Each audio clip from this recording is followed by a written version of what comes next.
Back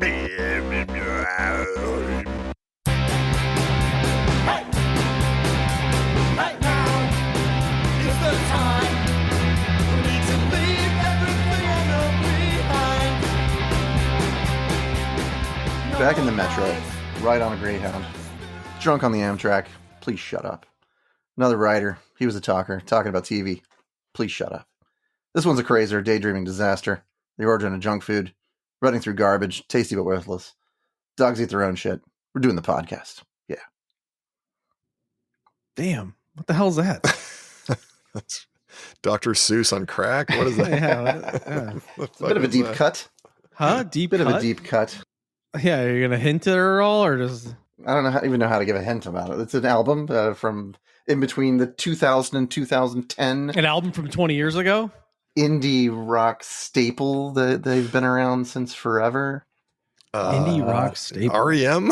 No, not that. Not that around forever. Definitely more recent. Post 2000. Post 2000. Post 2000. How can you not give a hint? I don't know. That is the hint. An independent band post 2000. Belly. This is from the album The Lonesome Crowded West.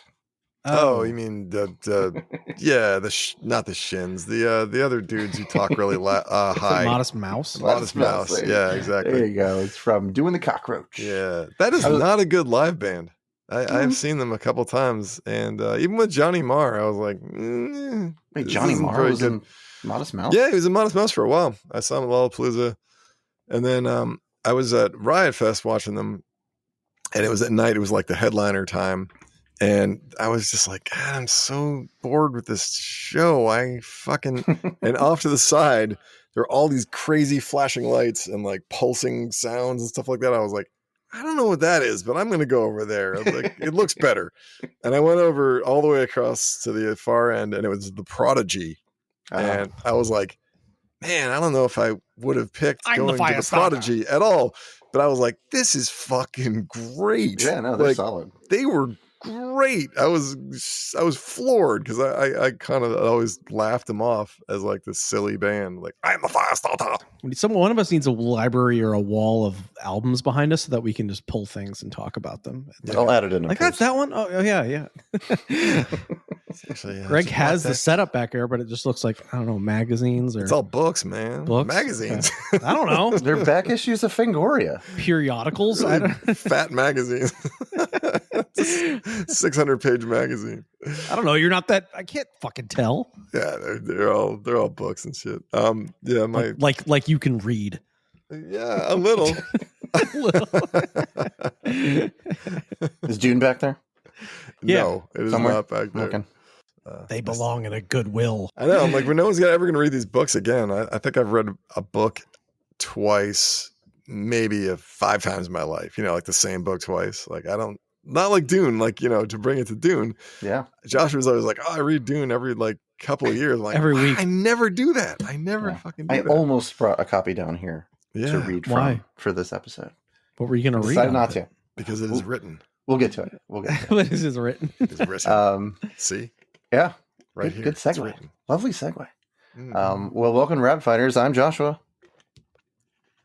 Greg's drinking Prime, so I'll introduce him. That's Greg. The water of life. And I'm Brian. I am Greg, and I know the weirding way. All right, I got an intro to read here, guys. Oh, wait. Only if you read it like in the Princess Irulan voice. No. Chapter 1. Cool wahad, friends. We're journeying back to my Arrakis, my Dune, on this very special episode of Rabbit Fighters. If you haven't read the book or seen the Denis Villeneuve parts of 1 and 2, then Shai-Hulud and spoilers ahead, friends. Do yourself a favor. Walk without rhythm over to your nearest streaming service and see part 1. And then the theater to see part 2 immediately after. Just do it in one day. And nothing else for the whole day, because that's the whole day. Yeah, we've got nothing better to do. Tell We're them gonna wait Rabbit until Fighter you get sent you. back, And they'll go, who? Yeah. Who? Yep. You'll get 5% off. Maybe a punch in the nuts. Get a free box of snow caps. All right. For those who just left us, welcome back.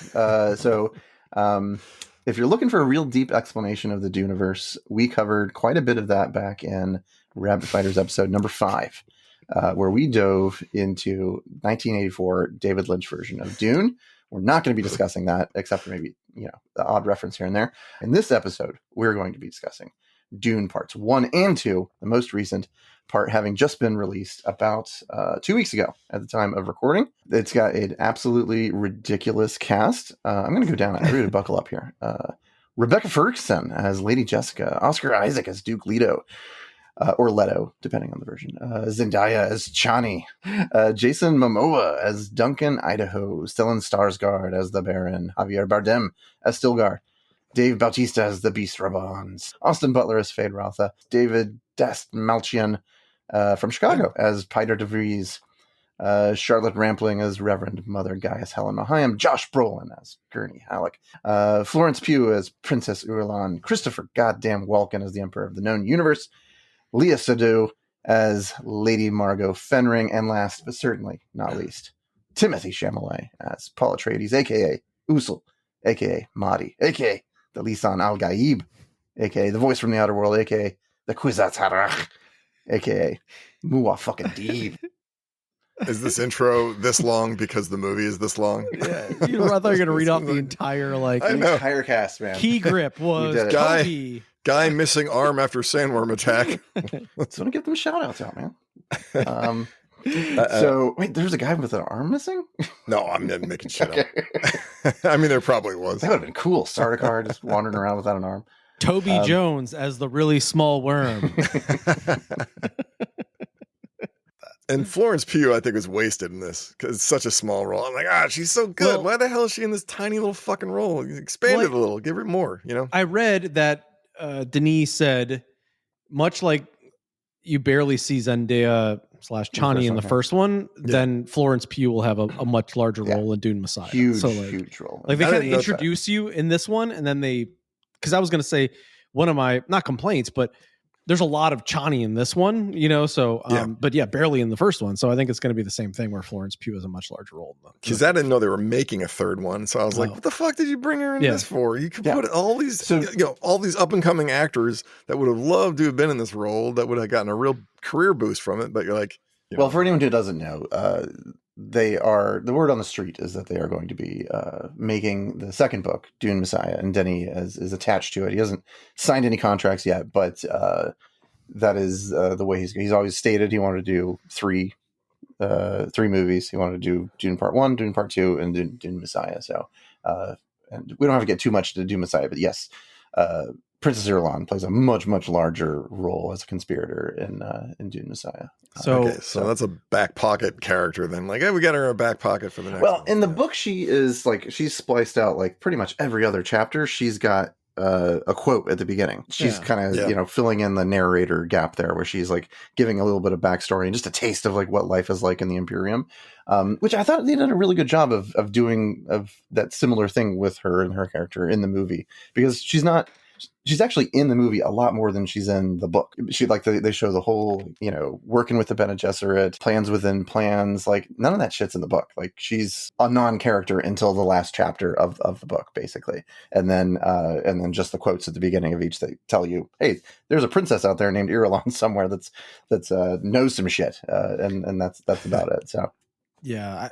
She remember the last time we talked about this, where she was like, and thusly, and the planet's alive. Like that's how they introduce her in the other film. But this one, so shitty. She's a person and has a role in the David Lynch movie. Yeah, she's played by Virginia Madsen, who doesn't, is okay, but doesn't hold a candle to Florence Pugh as an actor. She doesn't have a role in it. She just does the little narration. Totally. She's like, then it's like reading off cue cards, and then in one scene she stares at her dad for like 20 seconds, and you're like, okay, I guess that was your acting. So who do you think did a really good job in the movie? We're going to try to talk about both 1 and 2. Yeah, it's a full package. So I think for me, Javier Bardem is the best in it. He's my favorite in it anyway. I was like, I want to watch this guy do anything. I don't care what he does. I don't care what he says. Just follow this guy around, and I just want to see what he does. And there was times where I didn't recognize it was him. Like it took me a while to figure. I was like, that guy kind of looks like Javier Bardem, like, because I didn't read the cast list before going. And then after a while, I was like, oh, it is. Yeah, no wonder I like him. The guy's good and everything. Maybe it was like Stephen Colbert, I think, that was interviewing Denis. I'm guessing he was on the press junket.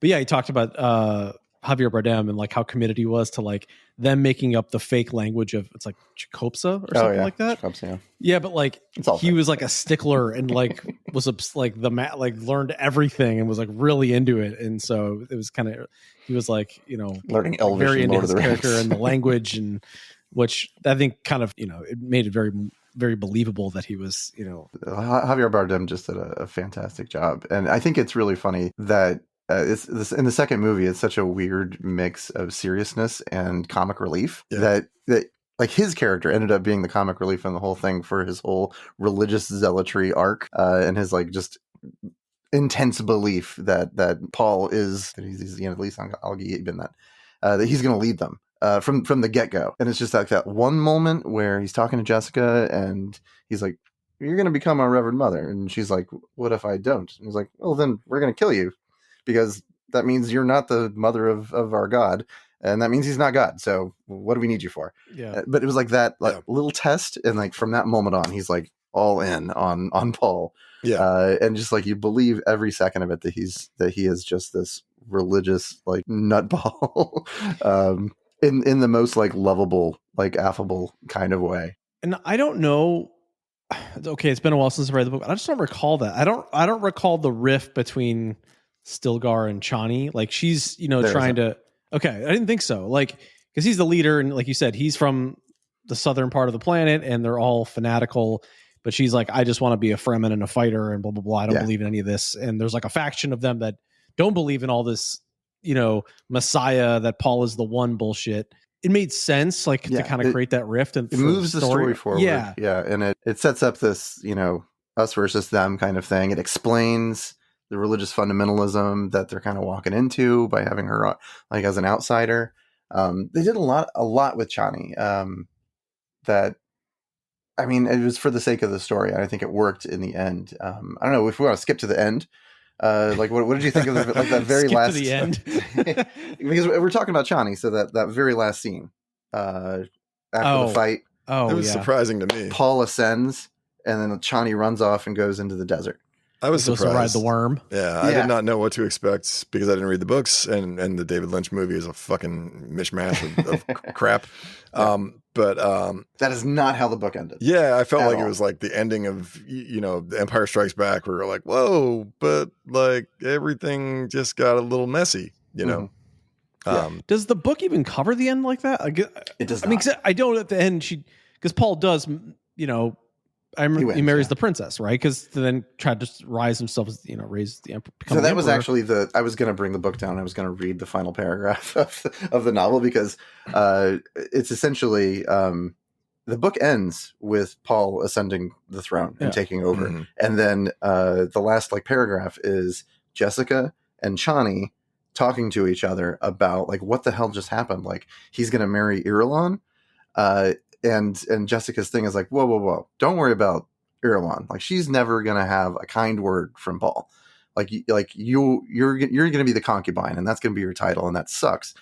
And she's gonna be the princess, but she'll have no power. She'll have no friendly words, and history will call us the wives. And like that's how it ends. It just cuts off right there. And you'll get all the salami. Yeah. And going into the further books, like the love story between Paul and Chani is like really, really integral. So it was a bold choice to end the movie right there with like Chani going in a different direction. But I think I think it only works if they actually do Dune Messiah. If they don't make Dune Messiah, then that ending makes no sense whatsoever. And that's kind of because then you can like bring her back into that was such a cold moment where he's like, he comes over to her right near the end, and he's like, "I just want you to know, you're my baby, you're my boo, always my boo." But and then he's like, "Hey, everybody, I'm going to marry the princess because she has power. And if I marry her, I will have power. And therefore, that's what I'm doing." I'll take your daughter. It's like, hold on. I am the emperor. Hold on. Like, settle down, Christopher Walken. You're done. Yeah. Kiss the ring. I still have some power. Do I not? The way he says Sardaukar always made me like Sardaukar. It makes it sound like it's a suit shop in Jersey. You're like, you're gonna go to Sardaukar's. You got to go to Sardaukar and get that adjusted. Speaking of which, I love the Sardaukar. In the first movie, they were badass in the first movie. That fight with Duncan, Idaho, when they like invade the Siege and kill off all the Fremen. But like the portrayal, like their suits, the swords, like the whole planet where they're doing the throat singing and that scene is awesome. Sacrificing people and doing a blood ritual. Oh, it's so fucking badass. Yeah, that was cool. That was like the weirding way, but it never got used as a weapon. Well, the coolest scene in what's the coolest scene? The second one is obviously Gady Prime, the whole Harkonnen. Feyd Rautha. New sting. Oh, you mean when they fight each other, or when they fight in a giant arena? Yeah. The whole fucking planet is awesome. Like, and the arena scene with the gladiator Coliseum type thing. Like, it's all shot in infrared with no. Oh, is color. It? That's how they did it. Yeah, they shot it in infrared. And the fireworks. Which is fucking awesome. It's all like inky and like everything about it was amazing. Something was done. I couldn't tell what the hell it was, but I was like, they're using filters or some technique or whatever that makes these guys look fucking nuts. And I appreciated that because in the same interview earlier I read, it's like, so if you shoot that way, like there's no going back. Like you can't go back and change it and add color to this. So he was like, either we're all in or and they're like, fuck it, let's do it. And so I thought it turned out awesome. Like the way they shot that, it just, everything is washed out and like really this memorable. Weird black inky, like brutalist architecture. Like, the planet just made like total sense of the way it would look. The music they use too is like, it's so like, menacing and, yeah, it just adds to it. Like Zimmer working overtime. Was it Zimmer? Is that who did it? Yeah. In the Feyd, in Austin Butler as Feyd Rautha was great. This group, I feel like there's a group of actors now. Maybe a lot of them are in this movie, like the up and coming young actors. They're kind of like Zendaya and Zendaya and Timothée Chalamet and all these like Lawrence Pugh and basically anybody that's like up and coming and famous is like part of Dune. Like it's just like coming at this movie. But anyways, I thought comparatively to the ridiculous Sting version of Feyd Rautha, this was way cooler. I love Sting. He's so dumb. No, it's so dumb. Yeah. I will kill you. No, I disagree. Oh no, bad. But I love how they kind of the favoritism for Feyd versus the Rabban from the Baron is more obvious in this, where he is set up to be, because he gives Rabban the Arrakis to take over the spice trade and take back the planet, doesn't be able to pull it off. So then he basically and actually I thought about this a little bit today. Did the Bene Gesserit sort of persuade to then give Feyd the planet? Because I was rewatching that scene. No, they were not good. Where they were talking about where Reverend Mother is talking to Florence Pugh, where the princess was like, "Oh, we have another. Paul's not our only candidate." And the princess goes, "Feyd Rautha, he's a psychopath." Yeah, that was funny. Yeah, that was funny. And he's like, "It doesn't matter, but can we control him?" So, because then she makes a comment of like, Feyd Rautha will soon take over the spice production on Arrakis, but that was before he was sent there. So I wondered if they made that happen in a way, and like to where I don't think they made it happen, but they have ears everywhere, so they knew like that was like the plan to send him. But that bug, but they were hedging their bets with Feyd, which I thought that entire like arc was just masterfully done, because a lot of that is not in the book, but it's kind of implied. And so that scene on Gady Prime where Margot Fenring's wandering the halls and Feyd starts trailing her, and then there's like the implied seduction, but the Gom Jabbar, the second Gom Jabbar, that was not in the book. It was never hinted at as being in the book, but it makes so much sense. Like it would have made sense in the book, and it makes sense on the screen, and it just drives home like equating Feyd with Paul as him being that foil. Yeah, it makes sense now, especially when you find out that they're of the same bloodline. Yeah. So that's, kind of that spoiler at the end. Because that was a little ham-fisted, if anything, like the reveal. That was supposed to be like a big reveal. Like, oh, we're part Harkonnen. Like, okay, so what? Like, what do you do with that information? In the book, that like it makes a big difference like down the line. And I think it was just kind of like meant to be like that's like, I'm your father. Yeah. It was kind of like a Darth Vader-y type thing. Yeah.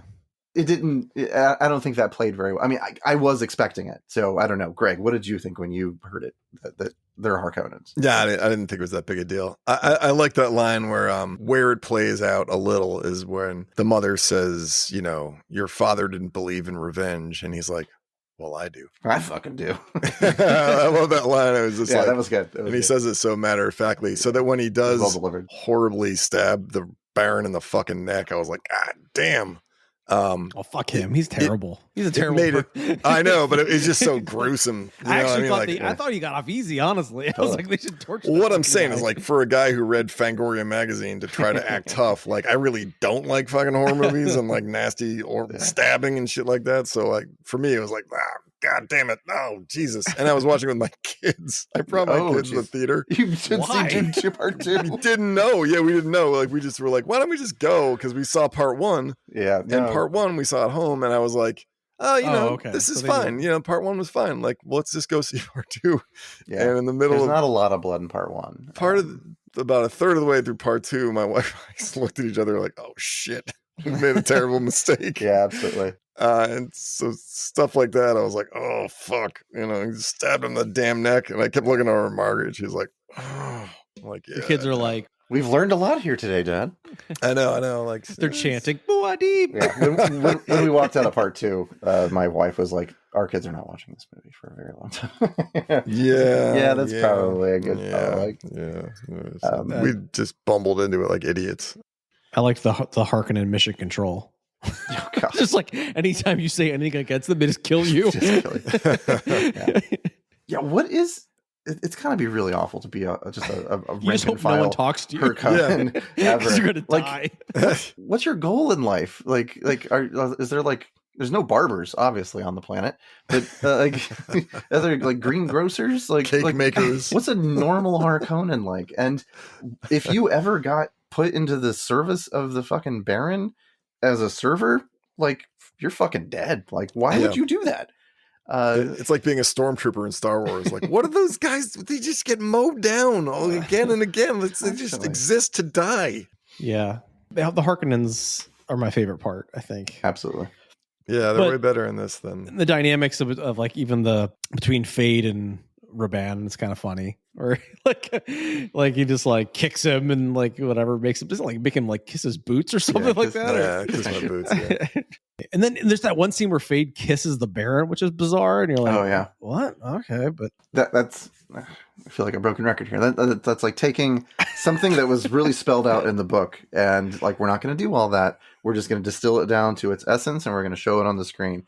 Because like in the book, there's this whole back and forth. So the Baron not drugging one of the last Atreides during the gladiator fight, that's in the book. Like, that's he was playing a double game. He's like, either Feyd rises to the occasion and proves himself, or he dies and he wasn't worth it, and we'll go with somebody else. And then Feyd tries to assassinate the Baron in the book through the use of like a sex slave boy who he's embedded a poison dart in his thigh. I love their poison. They got tooth, the dart in the thigh. And so they're constantly trying to assassinate each other in like weird ways. But there's also poison like booger. I know there's like this gross like sexual tension between the two of them the entire time. It's fucked up. It just completely like, it's Harkonnen. What is it like a sign up that says like, you don't have to be crazy to be a Harkonnen, but it helps.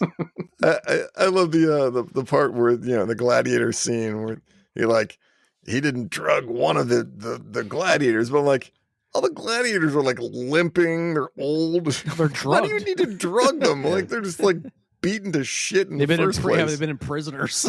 It's like they look barely functional as human beings, and he's like, I didn't drug one of them. Well, so like, he should be able to kill all 3 of these guys, no problem. Like, I like the little gremlin guys that are trying to like, you know, that was so weird. With the barbs? He's like, leave them. Yeah, with the barbs. Oh, yeah. It's like bullfighting. Yeah, where the picadors like stab with the all black. Like these weird like gremlin-y looking things. Tool video or something. That was cool. Yeah, again, there's like 90s music video shit all over the place there.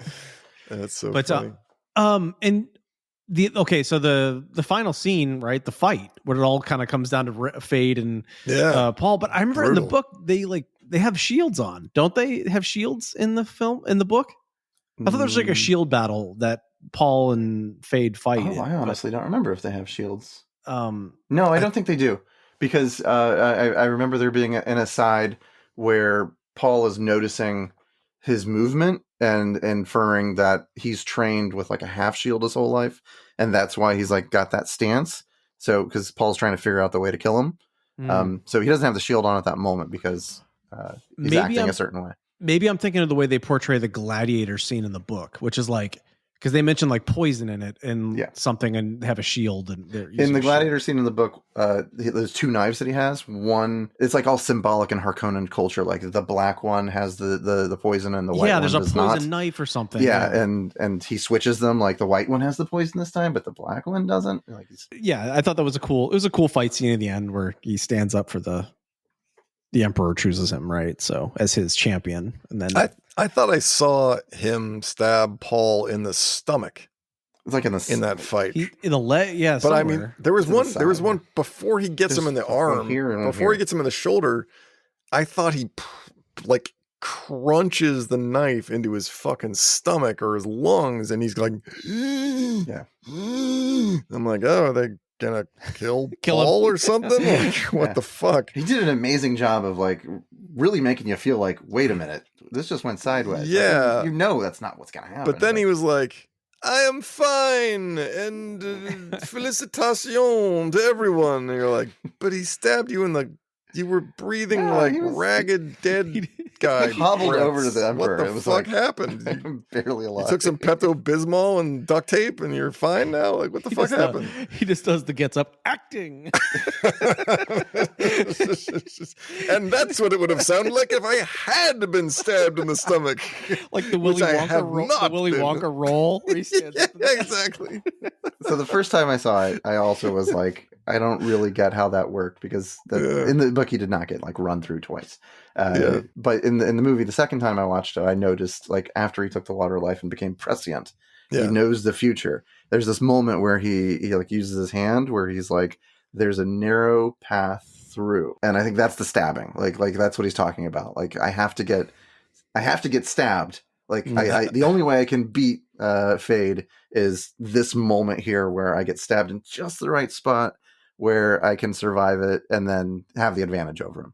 Like that's how I read it. He's dead or going to die. Yeah. You know how else he could have had the advantage over him?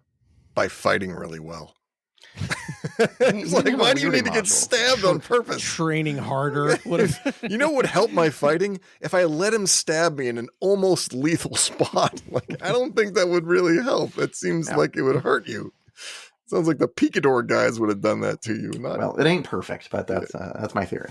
And it's pretty like if I mean, maybe just taking a step back to talk about the whole film, but also zeroing in on the Harkonnens. Like there were a lot of like stylistic changes. There were a lot. He took a artistic license with Dune as a whole. He made so many changes to the story, and I can't really think of very many of them that I disliked.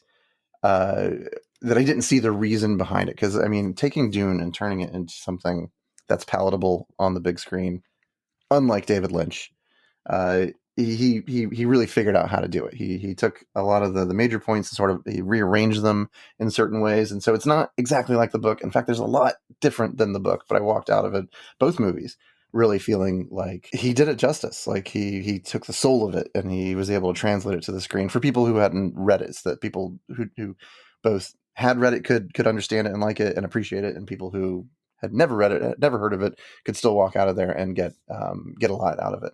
So like going back to the Harkonnens as described in the books are completely different than they are on the screen, but it doesn't matter because the Harkonnen versions on the screen, like they're badass, they're weird, they immediately like resonate and translate, and you just know like how fucked up and crazy they are just by looking at them. I was gonna say, I feel like they have this weird, cross between like, Nazis and like the Hellraiser pinhead guy, like it's this mix of like real historical fascist society plus a horror movie. In the first movie, they've got that little spider creature. Yeah. Which is the one thing I actually didn't like, because like that technology, I don't really think it was like in the Baron's lair. Yeah, it was before the Atreides got killed. It was while they were still like plotting. The Reverend came to like visit Piter de Vries and the Baron, and then there's like it just like lasts for like 20 seconds. There's the spider creature. It's like a human that has been genetically modified to have like 6 legs, and it's like eating out of a dog bowl, and it's like all black leather, and it's just like Is like, that a David Lynch? Yeah, I feel like it was like a callback to it, honestly, because it was so weird. And after I saw the first movie the first time, I was like, what the hell was that? That didn't belong there. But now having seen both movies and kind of looking back, I'm like, I just want more Harkonnens. Yeah. Like, and so that was like kind of cool in retrospect. Like after seeing all of it all together, seeing the entire world portrayed, I felt like it didn't make sense in the first movie because we didn't see all of their planet. And after the second movie with the gladiator scene and getting more of a feel for the entire planet, like where they come from, and there's like 1,000. You know, the stadium is just full of those like Mad Max war boys, like going crazy. It makes sense in that context, and so again, this is why I feel like, you know, talking about parts 1 and 2 together kind of makes sense, because they kind of feed off each other. No, I was going to make a quick comment. I mean, for me, like part 1 was like more world building, right? Like you have to set the foundation for, which is incredibly difficult to do. To, like you said, also make it digestible and palatable for those who haven't read the book at all or even seen the Lynch version, to like make this understandable in less than 3 hours, right? So then set the worlds up. I mean, and you don't even get to see the Harkonnens planet even in that one at all, but you know, setting what Dune is and kind of the family, all this sort of stuff. Yeah, and the second one, it kind of like can run after that because you kind of have the story laid out and you're like, all right, so someone who could care less about Dune would actually like it as a movie, as just like a good film. Yeah, I feel like I'm a good test case for that because I never read the books. I thought the David Lynch movie was fucking awful.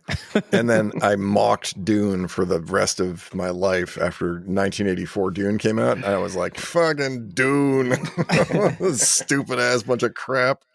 So, yeah, like, you know, trying to win me over as a very skeptical viewer was interesting. And watching the David Lynch movie again, I was like, yeah, it sucks ass, you know. And there's so much compression that you can tell, well, we want to have some action sequences, and then I don't know, he meets a girl and they fall in love and they kiss, and then a bunch of sand moves around and he trains all the Fremen and they become mighty warriors and they like are super in love, these two, and Toto plays, and now the final battle, you know, and you're like, oh, clearly you just compressed like 400 pages and then like, you know, a minute and 12 seconds. And this one, you can tell how much difference it makes when you have a director that isn't trying to pound the source material into submission. David Lynch was like, this will be a David Lynch project. This will be a David Lynch project. And like flogged it into being this weird David Lynch movie.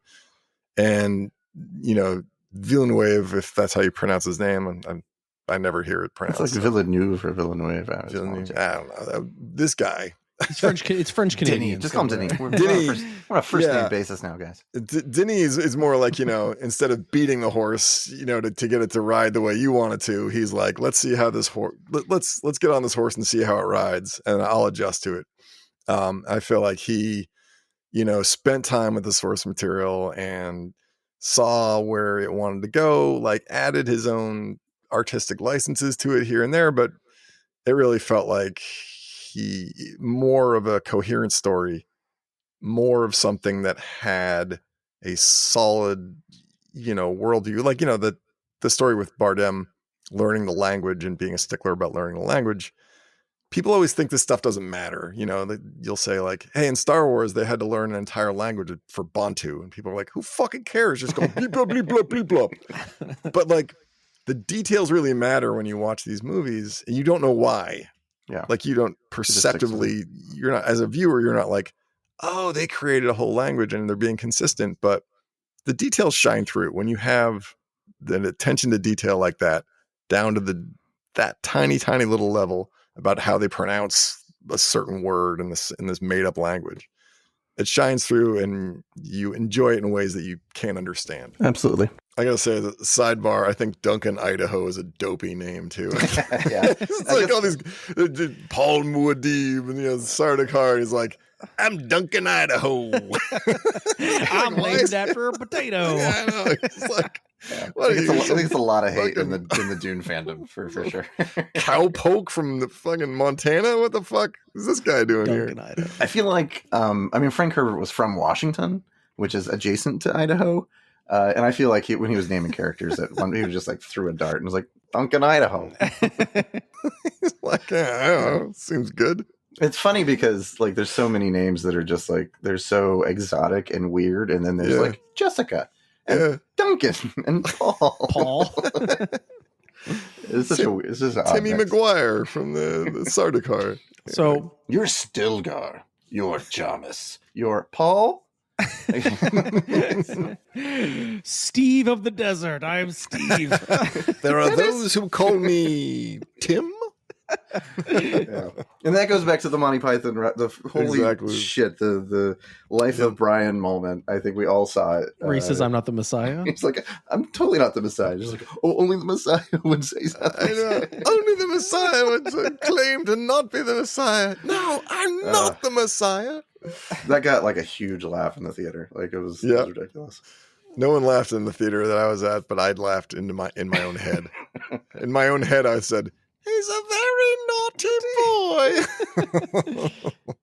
But I do have to say, and I don't want to like turn this into that thing where it's like, oh, these are all the things that are different than the movie and the book. But this is, I think, was a major difference that had like implications that he had to like twist a lot to make work. And I still think it worked, but the time frame. So like in the book, when Paul goes into the desert, like he's out there with the Fremen hanging out for like 10 years. And that's how he like ingratiates with them. Like he becomes part of them over time. He doesn't just like get a name because he killed some Harkonnens and, he's in with Stilgar. And Jessica's like pulling the strings to get, a good word in for him. Like he spends time, he does the work in the desert, fucking killing Harkonnens. Yeah. And a side effect of that is the pregnancy with Aaliyah.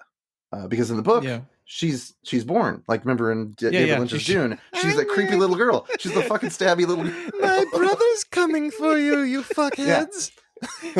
And in Denis' version, she's still in utero, which means 9 months. Like he's like from the time the Atreides die to the end of the movie, it's 9 months, and that's not really enough time. I feel for Muad'Dib to take over the entire fucking planet. And become Muad'Dib in and of himself. Right. If you're a filmmaker, though, you got two choices. No, right? yeah. You can compress time and have him do it faster, and people will probably follow you for the ride, or you can recast him as an older actor and cut off the movie for Timothée Chalamet there and have it be some other dude. So you have to make that call. And I think he made the right call. I think ultimately it works for the film, but there's like the Aaliyah not existing means who's Aaliyah? Aaliyah is his sister who's in the womb. Oh, right. Okay. Yeah. Or basically Anya Taylor-Joy in this. Yeah. Saint Aaliyah as of the knife, as she's known in later books. So Rabban gets killed by the Emperor and Aaliyah kills the Baron. She like cuts him with the Gom Jabbar and then stabs him. That's what happens. Pulls out his heart plug and right? shoves him out of yeah, that's what happens in the Lynch movie. Yeah, like, in the book, Aaliyah does kill the Baron. She's the one who offs him, not Paul. Right. So she's the one like, "Hello, grandfather," and then fucking stabs him. And then they changed it to Paul having to do that. Hello, grandfather. I've got the Gom Jabbar. I'm going to pull out your heart plug and eat it. You'll milk this cat. Creepy little fucker. So no time has passed when we pick up in the second one, but then you're saying the fact that he ingratiates himself with the Fremen over a decade, whereas in this film, like because it's like a long. She's weekend. not born, so it's not even 9 months. I mean. And they're off to go kill everybody. Okay, I got it. I thought you were saying there was some sort of fast forward in there. I was like, wait, did I miss a time jump somewhere? No, he just fast forwarded the story. He just like condensed it. He compressed it down. Yeah, and just sallied forth and like let's get through this thing. They kind of shoehorned in the Gurney Halleck thing where he becomes a smuggler. Like I'm glad they brought Josh Brolin back, but I'm also like, wait, what the fuck? Like, all right, weird, like how did he get away? And like, How's he operating as a smuggler? It didn't seem necessary to me. I was like, for someone who doesn't know the books and stuff, I was like, I don't know why we need this guy again. Like he doesn't seem to me like a vital character when he returns. I'm like, yeah, dude, he shows him where the nukes are. But he does. Yes. I mean, like, there's also a plot line in the book that I think is important and interesting that they cut out entirely, which is, how Dr. Yui, the traitor in the first book. So Jessica and Paul, they go into the desert knowing it's Yui, but Gurney does not. Gurney thinks, because of like Harkonnen propaganda, that Jessica is the traitor. Jessica is the one that had Leto killed. So when he's reintroduced, he comes back out of the desert. Like that whole stuff does go down in the book, like it does in the movie, where he's a spice smuggler, and he gets jacked by the Fremen, and then he discovers Paul and you young pup, blah blah blah. Once he discovers like Jessica's still alive, he's like, I'm gonna fucking kill her. She's the traitor.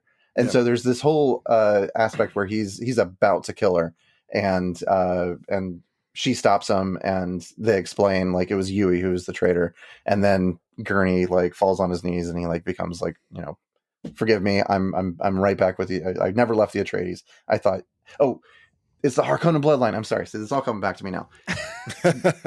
Gurney finds out that she's a Harkonnen. That she's a Harkonnen. Like, I need to reread the book. So he's like, that's why she did it. She's a Harkonnen. He thinks she's a traitor, and he knows that she is of Harkonnen lineage, and so it's got to be her. So there is a more interesting aspect to Gurney coming back than is in the movie. I thought it was just to play his loot, whatever the fuck. The Balisette? Man, I geeked out when I saw that. I was like, he's playing the Balisette.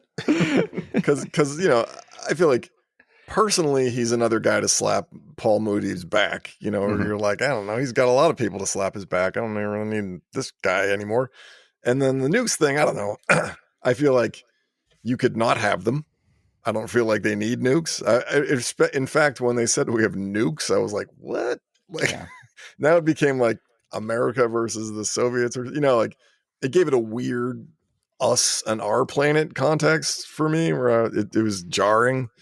It was the explosive Christopher Walken, where you're like, this is jarring. I thought it was interesting too, the comment where like every great house has a warehouse, like has a nukes. Every great house has like, nukes. What? Like, okay. that's part of the like the lore of the universe. So they all got nukes. Yeah, it's like every great house has atomics, and the only reason they don't use it against each other or ever it's forbidden. Never use a nuke against another house or against other people.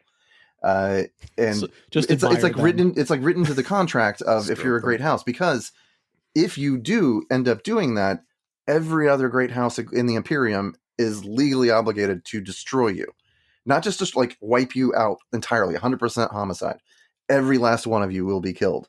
So there's this balance that is struck with like deterrence, basically mutually assured destruction. So everyone's got point nukes. of having them. Yeah, exactly. Because we invented them. Like you can't get rid of nukes. It was a commentary on like once you got nukes, you can't get rid of them as humanity. And they even use them in the movie? In the book, they do. Paul gets the nukes, and he uses it to destroy the shield wall. Okay. But he doesn't like launch them like he embeds them and he sets them off on a timer right at the time the storm hits. That part is accurate, and it comes back almost to bite him in the ass when the Emperor is like, you use nukes against us. Like he's like, I use nukes against a shield wall. I read the rules. I didn't use it against anybody. So I'll tell you when else it's going to come back to bite him in the ass 20 years later when they all get leukemia because they all ran into the fucking nuclear cloud to like, time to fight. I'm like, no, not time to fight. Not time to fight. They didn't use it. Cloud. They used them in this one.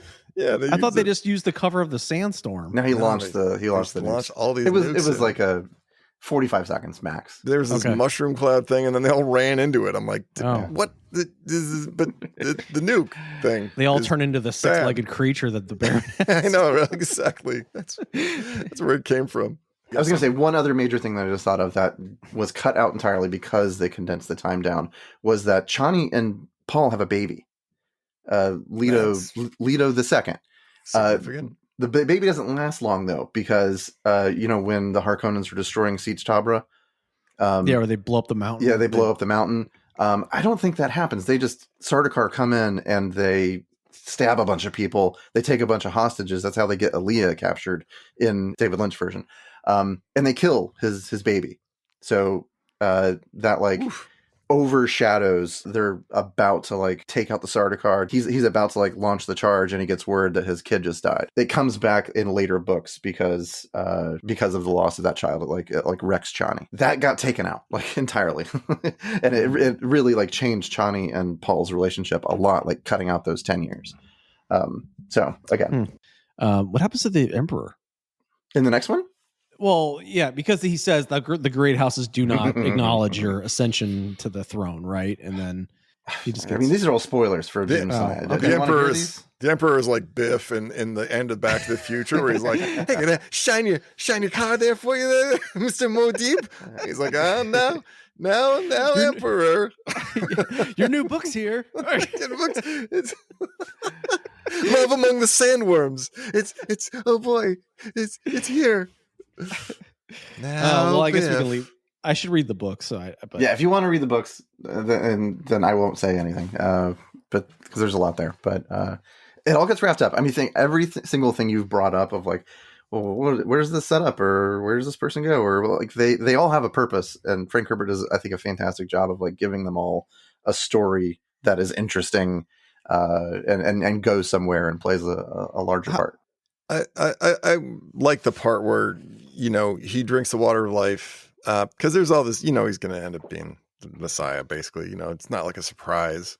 It's like, oh yeah, exactly. He always survived the water of life. Like, I thought he was going to die. Like, no, I'm pretty sure he's going to survive and become the Messiah. But walk it off. But when he did, what testament to the filmmaking? When he did, it's still exciting, and it's still like it drives the action forward in a way that isn't anticlimactic. It's not like, I knew this crap was going to happen. When he gets up after being brought back from the dead, essentially, and he just walks with purpose, into this huge crowd of the southern, Fremen or whatever.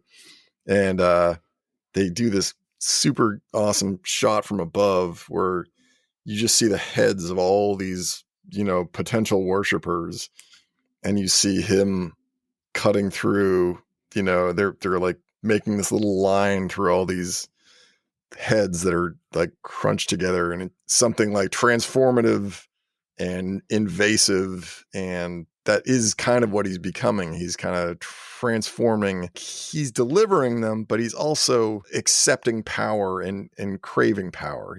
He is changed as a person. He's not like, I'm the same old guy, but he's like, I got to do this. This is what I am now. I'm striding through this shit. I'm taking over.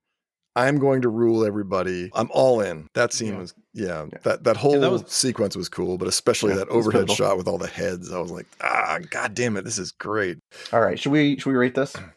Please. We've dedicated a lot of tape to this, as did Denis Villeneuve for the movie itself. All right, so on a scale of winter in Chicago to summer in Chicago, how does the Dune Part 1 and 2 rate? I prefer fall in Chicago. I think September is my favorite month, and October is a close second. So I'm going to give this a fall in Chicago. I have no love for the source material because I don't know it. I have no love for the original movie. It is a trash fire, only good to laugh at, full of unintentional comedy.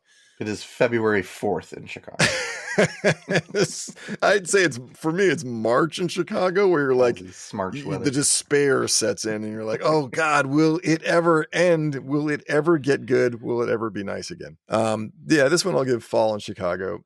We pointed out a bunch of stupid stuff and eccentricities and things that weren't perfect, about this movie. It's so long, and like we saw in the theater, part 2 in the theater, and like it's very long. It was like a half an hour of fucking commercials, which they just subject you to now, where they're like, well, we know you're stuck here, and we can just fuck you around as long as we want to because you already paid for this thing. So you get like a half an hour of like talking M&M ads and stuff, and you're like, damn it. And then it's like 20 minutes of previews where you're like, I'm more interested in this, but Jesus Christ, I've already been here for an hour. And then the movie's 2 hours and 45 minutes. We got in there at like 1:50. And we got out at like 5:30, So it was insanely long. You put in a full shift at the AMC. Totally, man. And yet, when I watched it, I was like, I don't want it to end. Like the whole time it held me in the palm of its hand. I was just like carried by the storytelling, carried by the acting, carried by the incredible cinematography, carried by the inventiveness of the stuff they created, those fucking dragonfly planes, the spice harvesting things, the weird little, like climbing up the side of rocks, jetpacks and stuff like that. Like just the whole thing just kept my interests entirely 100% locked in. And I was like, I don't care how long this fucking movie is. It can go for 4 hours, like your kids are like, please let us leave. No, they were watching it too. They were like, everything about it was great. It's just, I have little flaws with it, but they're little. I think those, to the faults are nitpicky because you're just trying to exactly find something that. Yeah. So on a school grading scale, which we always do as well, I give it a solid A. It's not an A+ because it's someone else's material. It's as A as an A can get. It's incredible. It's the Fonz. Hey. Yeah. Brian. So there's nothing that I could say that we haven't already talked about. I always have a penchant for, I don't know what it is about, maybe it's the world building or the story building or kind of the introduction. I always tend to like the first film in like trilogies. Like Fellowship is my favorite, A New Hope is my favorite Star Wars film. I don't know why, it always seems to be, I like the first one and I watch those the most. So I think for me, again, I like the first. I would part one an A, and I would give this one an A-, just because I like the introduction of the characters and the world and kind of building that whole thing. They're both incredibly good. They're great. I watched that one a handful of times. I'll probably watch this one again. It started off a little slow, but then it makes up for it with the action. And I thought the Harkonnen, the Gady Prime scene was, spectacular. I thought that was done perfectly of how that might look. Like, it's so creative. Any negatives were more nitpicky with, the Christopher Walken thing is weird. Like, yeah. But again, he's such a small part in it that it's like, who cares? He is, yeah. It's not, if he was a major part, it'd be really distracting. Yeah, I wouldn't want to see him act a lot in this. It'd be like having Tom Hanks in it or something. Where it's kind of shoehorned in a little baggage. bit. And there's so much like star power in this. It's like, it's crazy. You didn't really need another person that. Exactly. Gilding a lily there. That is so well known in that sense. But I thought everybody else was fantastic. I mean, and they kind of disguise stuff too. I mean, Javier Bardem's huge, starred on a million movies, but he's kind of subdued in it in a weird way. And I think some of that has to do with like the makeup, the dirt, and then the whole thing about the language, and it was kind of all in it, stuff like that. So, anyways, I think he's done a fantastic job with both of these, and the testament to how well he does, with these is actually got me into a movie theater.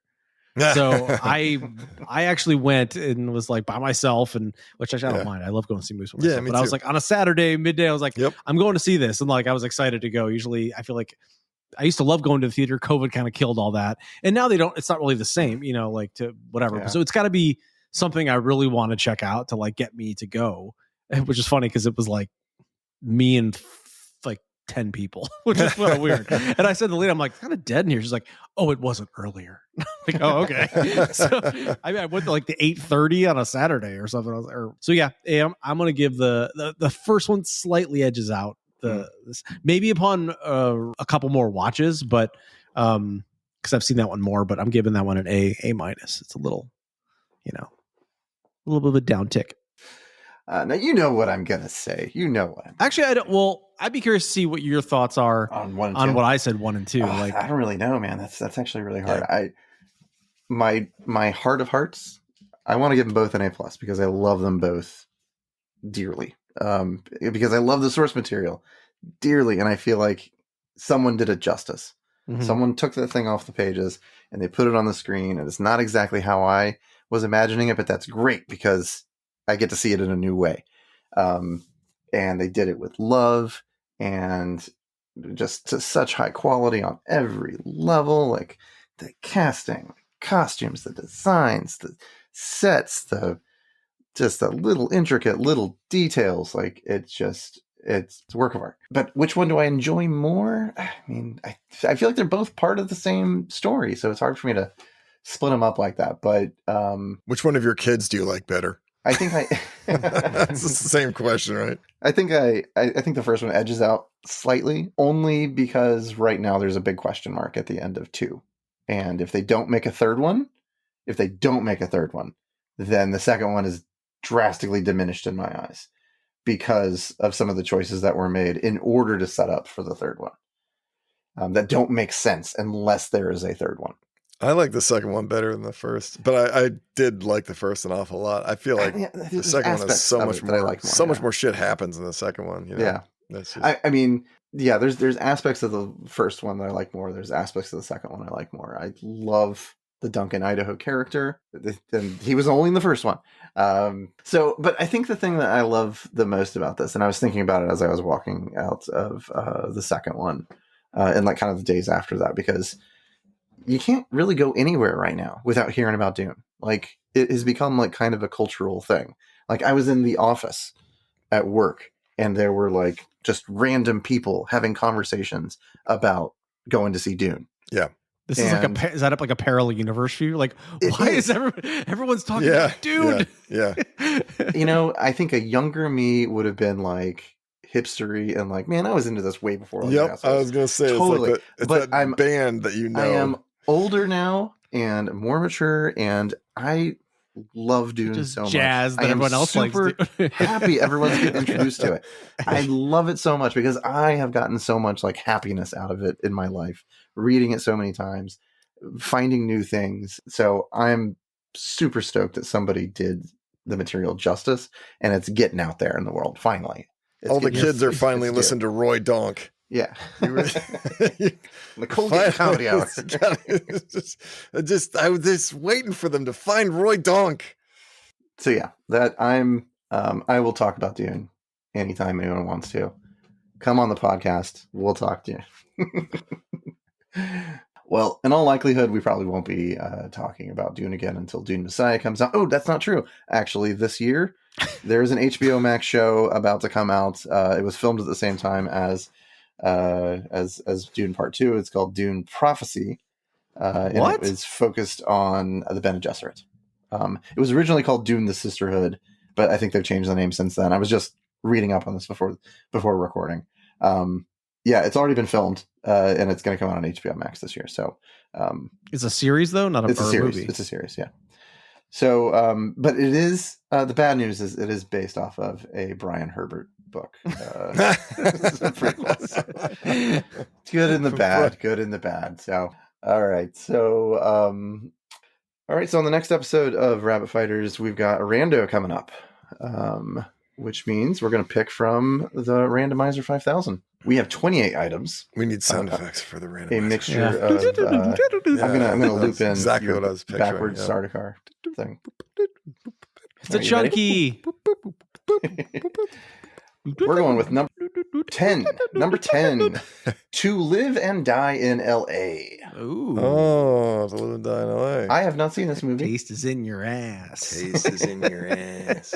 I don't get that reference. So, Willem Dafoe. French colonial. Your taste is in your ass. When did this come out? 84, maybe? 84. Yeah. Back to the 80s. 85, maybe. It's dated, but it's fucking good, man. In this film made it to my consciousness because Greg, when we worked together, just kept quoting this line from it. I'm like, what the fuck are you talking about? It was, and you only may have to quote the line, but it was your taste is in your ass. Yeah, it's some like piece of art or something. Where I was like, what is that from? He's like, that's from To Live and Die in LA. And I was like, all right, I got to see this movie. It's like They Live, but with counterfeit money. Totally. Yep. Nothing. It's the same era as They Live. It's the same dirty LA as They Live. So yeah. Rowdy Piper shows up. All right, well then we will see you all for episode 25. To Live and Die in LA. Shit, 25. All right. Yeah. Taste is in your ass.